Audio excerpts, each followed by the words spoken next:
Andrew, there was this story that there was more media than Republican officials there at the convention. You were there for 2 days. Is that a fair representation or not? Maybe today. I mean, there was definitely more media today. Yesterday, not so much. It was hard to find a sitting Republican lawmaker. It really was. 4 years ago, there were a lot more people who were there. There was a lot more drama at the convention. I think because it was something of a fait accompli, that might have been one of the reasons for it.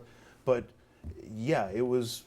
You had to look to find it. It was an unmitigated disaster 4 years ago. I mean, I was there where I was telling Ed Cox what was going on at his own convention, literally. And he's just like, what happened to Levy? And I'm like, well, he just said, you know. And he's like, are you kidding? I'm like, no, this is entertaining, but not the way you want to keep around convention. Okay, we all know the math.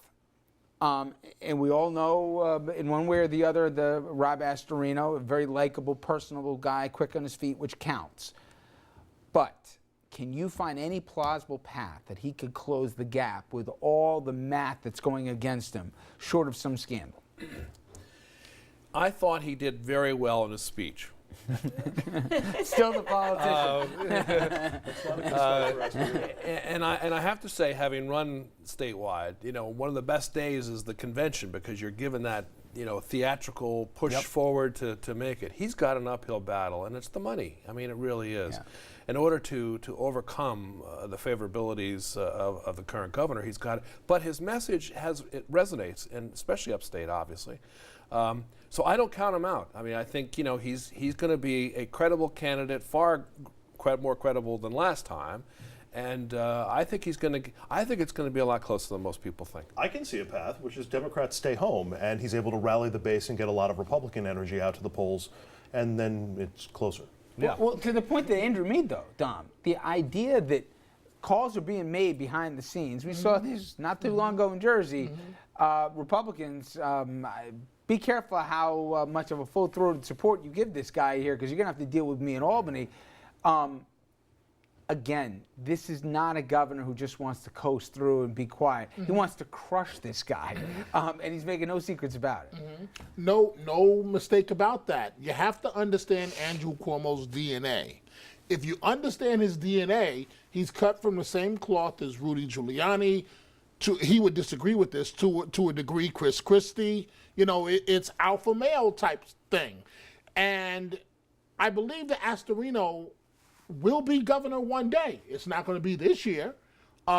He will close the gap naturally, but Andrew Cuomo is going to use everything at his disposal, if you will, to keep Astorino down. To the donors, even if you're not giving him, he's on the phone saying, okay, don't give Astorino.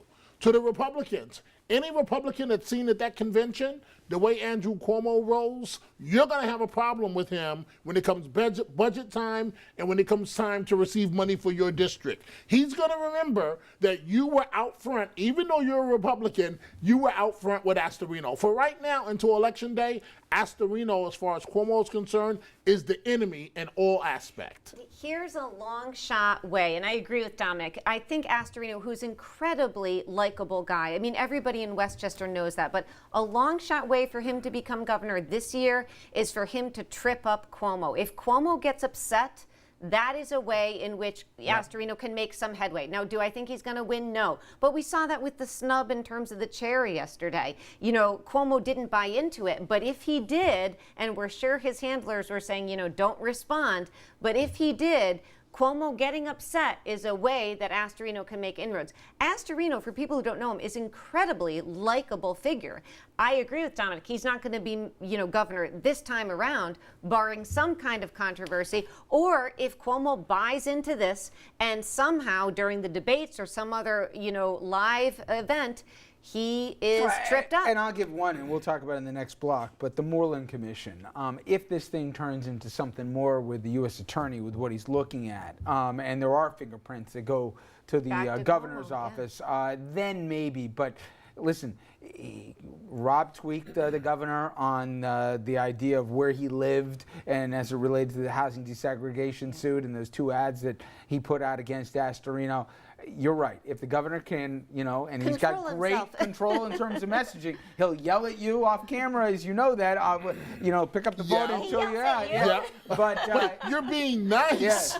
Yeah. There's one other piece, though, that goes to both of the points made earlier, and that is the Senate races, because he's going to have to play that out somehow, and they are individually going to have to play it out with respect to the gubernatorial candidate, and that's a shaky ground altogether. I think that could make a big difference. The governor loves the way it is right now, the way the Senate works, because nobody's on firm footing, and the whole chamber a little up in arms. It'll be interesting how much longer he can keep that nuanced dance going. Okay, when we come back, the aforementioned Moreland Commission. Well, there's a side angle to that. New York State Senator Greg Ball making headlines yet again. And he's set to deliver a big announcement tomorrow, and there's rampant speculation he may not be seeking a second term. When we come back, the reporter from the Somers Record, Brian Fumagalli, who broke the story, joins our panel to tell us what we might hear.